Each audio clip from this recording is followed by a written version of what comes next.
Hai, Assalamualaikum warahmatullahi wabarakatuh dan salam sejahtera. Hari ini saya akan kongsikan berkenaan dengan shortcut yang menarik yang mungkin kita belum tahu ataupun kita tak perasan bahawa ada. Shortcut yang saya akan terangkan dekat sini bukanlah shortcut yang biasa kita gunakan. Contohnya copy, paste, undo, redo dan sebagainya. Untuk mengetahui dengan lebih lanjut, mari kita lihat slide dan video yang telah disediakan. Shortcut yang pertama digunakan untuk membawa dan memindahkan objek secara mendegar ataupun melintang. Langkah pertama kita perlu untuk pilih dulu objek yang kita hendak gerakkan. Contoh yang saya pilih ialah reduce space punya kotak. Tekan pada butang Ctrl, Shift dan gerakkan cursor ke tempat yang dikehendaki. Untuk laptop Mac, tekan pada butang Command, Shift dan gerakkan cursor. Bila kita sudah tekan, dia akan ada seperti guidance yang akan bawa kita lah sama ada ke kiri, ke kanan secara menegak dan juga melintang. Oleh demikian, kita punya objek akan lebih nampak tersusun dan juga sama dari segi kedudukan. Shortcut yang kedua dapat membantu kita untuk paste objek dalam format dan juga kedudukan yang dikehendaki. Untuk Windows, butang shortcut ni ialah Ctrl D, manakala untuk Mac ialah Command D. Daripada kita paste secara manual menyebabkan kedudukan tak sama, kena copy satu demi satu menyebabkan kerja kita menjadi lambat. Seperti mana yang anda dapat lihat di hadapan ialah saya perlukan kotak yang berwarna biru pada keempat-empat bahagian. Jadi saya dah ada satu.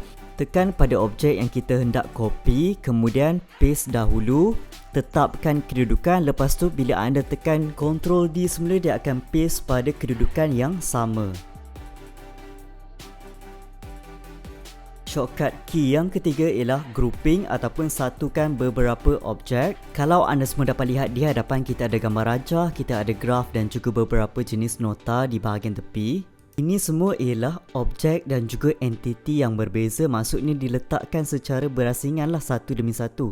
Kita fokus pada bahagian nota, kita pilih dulu semua yang kita kehendaki, kemudian kita tekan pada butang Ctrl G. Maka dia dah bertukar menjadi satu objek ataupun kesatuan, maka kita boleh pindahkan ke mana-mana yang kita kehendaki. Jadi dekat sini memang cepatlah kerja kita, tak perlu nak copy satu demi satu dan pindahkan ke tempat lain, maka boleh pindahkan semua sekali.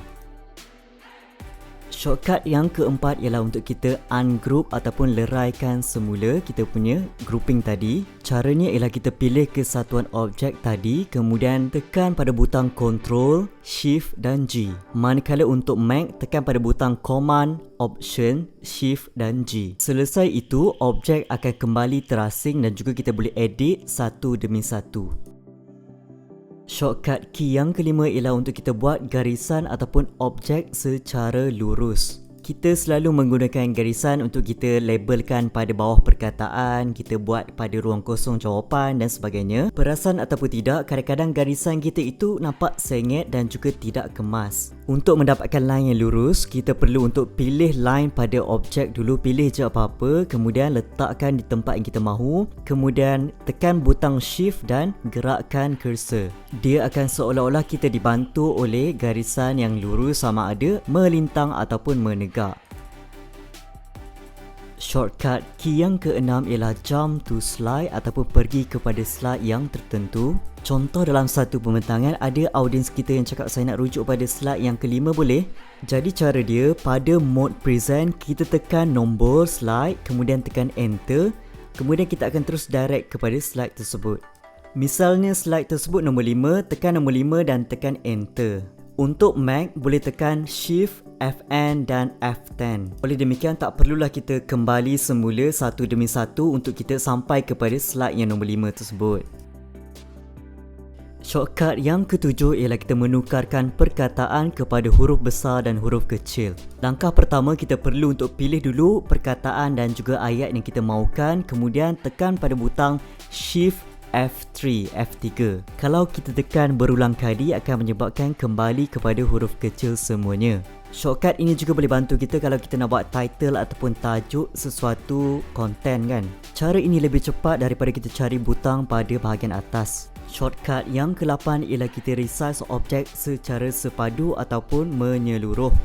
Kita lihat kotak biru di hadapan. Saya perlu untuk tarik satu demi satu untuk jadikan keseluruhan gambar. Ataupun cara yang lebih mudah ialah kita tekan pada objek tersebut, kemudian tekan pada butang Ctrl dan besarkan cursor kita. objek akan membesar daripada center ataupun tengah. Shortcut ini boleh juga digunakan untuk objek-objek yang lain. Shortcut key yang ke-9 ialah find and replace ataupun cari dan ganti perkataan yang kita nak tukar. Misalnya dalam slide presentation saya ini, saya nak tukar perkataan mistake kepada mesti. Caranya ialah kita tekan pada butang Ctrl F. Ia akan membawa kita kepada satu pautan pencarian. Kita tulis perkataan yang ingin ditukar dan apa gantian dia, contoh dia mistake kepada mesti. Dia akan search dan cari setiap slide yang ada perkataan mistake, kemudian dia beri pilihan kepada kita sama ada kita nak tukar mistake pada sesuatu slide ataupun tukar kepada keseluruhan slide. Shortcut key yang terakhir dan nombor 10 ialah presenter tools ataupun alat pembentang.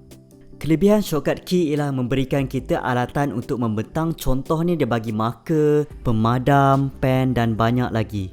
Caranya ialah pada mode presentation, tekan pada butang shift kemudian F10. Diingatkan sekali lagi, pastikan dalam mode presentation. Kalau mode biasa, mode editing, tak boleh untuk menggunakan shortcut ini. Bukan itu sahaja, kita juga boleh pilih sama ada kita nak view sebagai presentation penuh ataupun view yang seperti ini.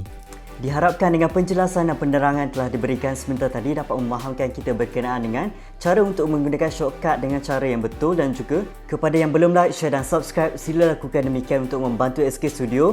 Sebarang komen dan percarangan penambahbaikan boleh isi di ruang komen di bawah. Sekian, terima kasih. Assalamualaikum.